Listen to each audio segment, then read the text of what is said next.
अस्सलाम वालेकुम। PPC readiness के इस सेक्शन के अंदर आज हम देखेंगे पीडीपी एनालिसिस, यानी कि किसी भी लिस्टिंग के ऊपर पीपीसी चलाने से पहले आपको किन मेन पॉइंट्स को मलहूज़ खातिर रखना चाहिए। तो उसके अंदर जो मेन पॉइंट्स हैं वो आपका रिव्यूज़ एंड रेटिंग है, आपका स्टॉक या इन्वेंट्री लेवल है, बाय बॉक्स का होना या ना होना है और प्राइस पॉइंट का निश से कंपैटिबल होना है। इसके अलावा भी ऑफ कोर्स टाइटल इम्पोर्टेंट है, इमेजेस इम्पोर्टेंट है, लेकिन इसको हम किसी और वीडियो में ऑलरेडी डिस्कस कर चुके हैं। तो जहाँ तक ताल्लुक है रिव्यूज एंड रेटिंग का, तो चाहे तो कोई ऑनलाइन वर्ड हो या ऑफलाइन वर्ड, सोशल प्रूफ हमेशा मैटर करता है। लेकिन ई कॉमर्स की दुनिया में ऑनलाइन वर्ल्ड के अंदर ये सोशल प्रूफ कहीं ज़्यादा इम्पोर्टेंस इख्तियार कर जाता है, क्योंकि जो कस्टमर है वो रियल टाइम आपकी प्रोडक्ट को चेक नहीं कर रहा। तो वो उन लोगों की ओपिनियन को, फीडबैक को या रिव्यूज़ को बहुत इम्पोर्टेंस देता है, जो ऑलरेडी उसको चेक कर चुके हैं, उस चीज़ को यूज़ कर चुके हैं।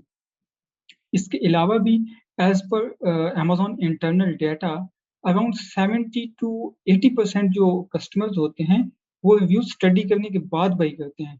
तो यहाँ से भी आप इस रिव्यूज़ की इम्पोर्टेंस का आइडिया लगा सकते हैं कि रिव्यूज़ कितने इम्पोर्टेंट हैं आपकी लिस्टिंग में, कन्वर्जन में।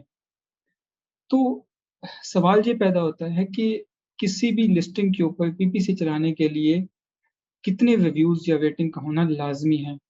तो इसका एक सिंपल आंसर तो ये है कि जितने ज़्यादा रिव्यूज़ और रेटिंग हो उतना ही अच्छा है। लेकिन आइडियली आइडियली आपकी लिस्टिंग के ऊपर जो है वो 15 रिव्यूज़ हों और इस तरह रेटिंग भी जो है वो जितनी ज़्यादा हो उतना ही अच्छा है।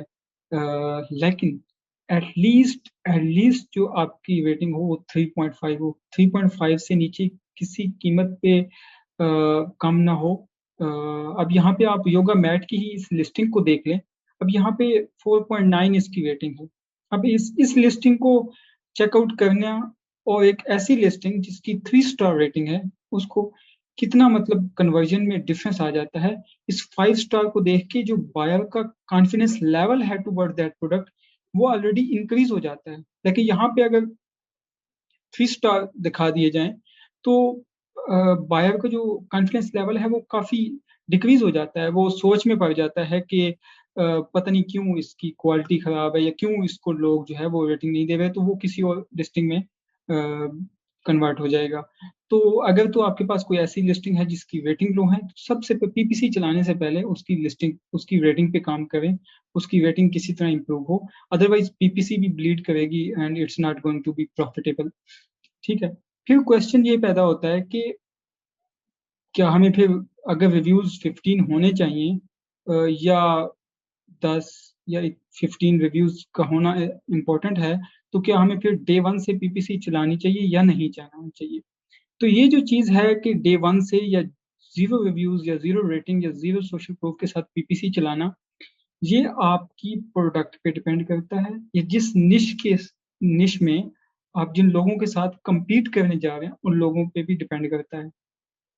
अगर तो आप एक ऐसी प्रोडक्ट के साथ, एक ऐसी लिस्टिंग के साथ डील कर रहे हैं, जहाँ ऑलरेडी लोग थाउज़ेंड्स ऑफ रिव्यूज़ के साथ बैठे हैं और आप उन लोगों को कम्पीट करने जा रहे हैं, या फिर ऐसी प्रोडक्ट है वो, जो बड़ी हेल्थ कॉन्शियस है या हाउसहोल्ड की चीज़ है, या फिर ऐसी प्रोडक्ट है जिसमें people are very much conscious and passionate towards reviews, वहाँ पे अगर आप 0 रिव्यूज़ के साथ जाएँगे, तो वहाँ पे आप डेफ़िनिटली ब्लीड करेंगे। तो वहाँ पे हो सकता है कि आपके जो अच्छे कीवर्ड्स हैं, जहाँ से आप अच्छा कोई टर्नआउट एक्सपेक्ट कर रहे हो, वो भी ऑफ कोर्स ब्लीड कर रहे होंगे, तो आप हो सकता है कुछ अच्छी सर्च टर्म्स, कुछ अच्छे कीवर्ड एसएन को आप नेगेटिव करने लग जाएँ।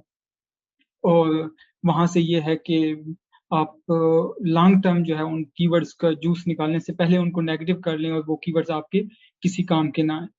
ठीक है? लेकिन अगर आप एक ऐसी प्रोडक्ट के साथ डील कर रहे हैं जो कि कोई लो प्राइस आइटम है, या लोग जो है वो किसी भी वजह से रिव्यूज़ के मामले में इतने ज़्यादा कॉन्शियस नहीं हैं, क्योंकि उन्हें पता है, अंडरस्टूड है कि ये नॉर्मल रूटीन की प्रोडक्ट है और ये मोस्ट ऑफ द केसेस अच्छा ही परफ़ॉर्म करती है और पीपल ज़्यादा जो है वो रिव्यूज़ के मामले में कॉन्शियस नहीं हैं। तो ऐसी प्रोडक्ट में आप जो है डे 1 से भी पीपीसी चलाएँ, तो भी आपको अच्छी कन्वर्जन मिलने लग जाती है। ठीक है? तो यहाँ पे कंपटीशन पे डिपेंड करता है, प्रोडक्ट की नेचर ऑफ प्रोडक्ट पे डिपेंड करता है, नेचर ऑफ निश पे डिपेंड करता है, ठीक है। इसके बावजूद भी कुछ लोग डे वन से इसलिए चलाते हैं कि उनको अपने जो है वो कीवर्ड्स इंडेक्स कराने होते हैं, कीवर्ड्स रैंक कराने होते हैं, तो वो नहीं देखते प्रॉफिटेबिलिटी। तो अगर वो आपका इशू नहीं है, तो आपने कीवर्ड इंडेक्सिंग की तरफ जाना है और you are ready to bleed out, तो भी आप डे वन से लिस्टिंग के ऊपर पीपीसी चला सकते हैं। लेकिन अगेन 15 रिव्यूज हों, इट्स वेरी मच इम्पोर्टेंट। और या ऑलरेडी आपके पास कोई क्लाइंट की लिस्टिंग है या आप ऑलरेडी किसी लिस्टिंग पे काम कर रहे हैं, तो इन चीज को देखना कि रिव्यूज कितने हैं, रेटिंग कितनी है, उसके ऊपर आपको काम करना होगा। लेट्स सपोज अगर आप लेस रेटिंग के साथ जा रहे हैं, तो वैसे भी लोग आपको ऐसे टारगेटिंग और वो करके आपकी जो है वो जो आपका बायर्स होंगे वो अपनी तरफ अट्रैक्ट कर रहे होंगे। तो ये तो हो गए रिव्यूज एंड रेटिंग।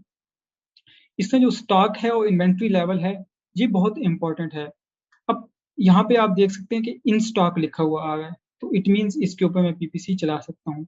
अगर यहाँ पे नॉट अवेलेबल या आउट ऑफ स्टॉक आ रहा होता, इट मीन्स कि मेरा स्टॉक मेरे वेयर हाउस के अंदर मौजूद नहीं है, तो मैं इसके ऊपर पीपीसी चला ही नहीं सकता, मेरी कैंपेन एक्टिव ही नहीं होगी।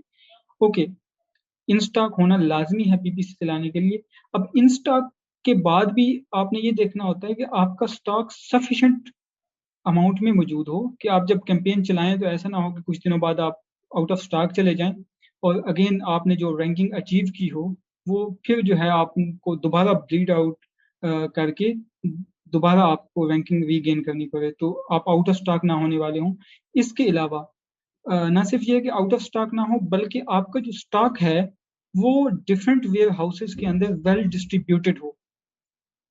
क्योंकि अगर लेट्स सपोज मेरा जो इस योगा मैट का जो कस्टमर है वो ज्यादातर न्यूयॉर्क के अंदर मौजूद है, और मेरा जो स्टॉक न्यूयॉर्क के अंदर खत्म हो गया है वेयर हाउसेस के अंदर, लेकिन कैलिफोर्निया या आसपास की स्टेट्स के अंदर मौजूद है, तो जब न्यूयॉर्क का कस्टमर टाइप करेगा तो अमेजोन इटसेल्फ मेरी इस लिस्टिंग की ऑर्गेनिक और स्पॉन्सर्ड रैंकिंग को ड्रॉप करना स्टार्ट कर देगा, और उन लोगों को इंपॉर्टेंस देगा, उन लोगों की रैंकिंग बेहतर करेगा जिन लोगों का न्यूयॉर्क के अंदर स्टॉक मौजूद होगा।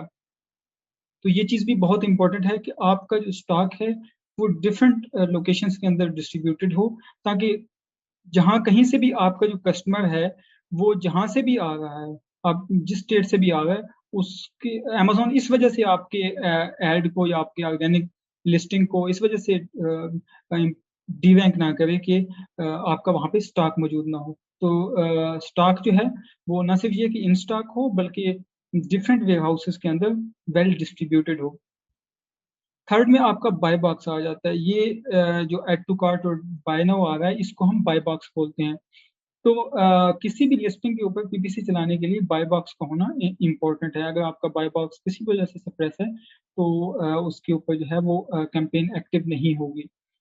तो बाय बॉक्स वैसे तो अगर आपकी लिस्टिंग के ऊपर कोई मी टू सेलर या हाईजैकर अटैच है, इट मीन्स कि अब वो लिस्टिंग सिर्फ आप नहीं बेच रहे, आपके साथ एटलीस्ट एक या दो लोग और भी बेच रहे हैं, तो अब बाय बॉक्स जो है उन लोगों के दरमियान स्वैप करता रहेगा।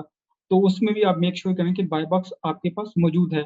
इसके अलावा अगर आप सिंगल ब्रांड रजिस्टर्ड सेलर हैं और आपकी लिस्टिंग के ऊपर कोई मी टू सेलर अटैच नहीं है, तो फिर भी एन मुमकिन है कि बाय बॉक्स सप्रेस हो। उसकी वजह यह है कि जब आप एज एफ पी सेलर भी अगर आप ज़्यादा प्राइस के साथ जो है वो छेड़खानी करते हैं, प्राइस को ऊपर नीचे करते हैं, तो अमेजोन आपको पेनलाइज करता है और बाय बॉक्स को सप्रेस कर देता है। तो इवन अगर आप ब्रांड रजिस्टर्ड सिंगल सेलर भी हैं, फिर भी मेक श्योर करें कि इस लिस्टिंग के ऊपर बाय बॉक्स मौजूद है। अदरवाइज अगर बाय बॉक्स दरमियान में सप्रेस हो जाता है, तो आप ऑफ कोर्स जब कस्टमर आपकी लिस्टिंग के ऊपर लैंड करेगा तो वो चेकआउट नहीं कर पाएगा। Okay, so the fourth point is price point. Again it is very important, price point. For example आपके पास कोई कस्टमर आता है, क्लाइंट आता है आपकी लिस्टिंग देख के कि ये मेरी योगा मैट की लिस्टिंग है, आप जो है इसके ऊपर पीपीसी रन करें। अपने बाकी सारा उसका एनालिसिस कर लिया, हर चीज क्योंकि रेटिंग, हर चीज स्टॉक, हर चीज अवेलेबल है। ओके, तो प्राइस का भी एनालिसिस करना बहुत इंपॉर्टेंट है। फॉर एग्जाम्पल हो सकता है वो अपना 50% 60% प्रॉफिट मार्जिन सिक्योर करने के लिए जो है आप प्राइस बहुत हाई लेके बैठा हो, तो अगर प्राइस हाई के साथ आप जाएंगे, PPC is not going to work, वो ब्लीड ही करेगी।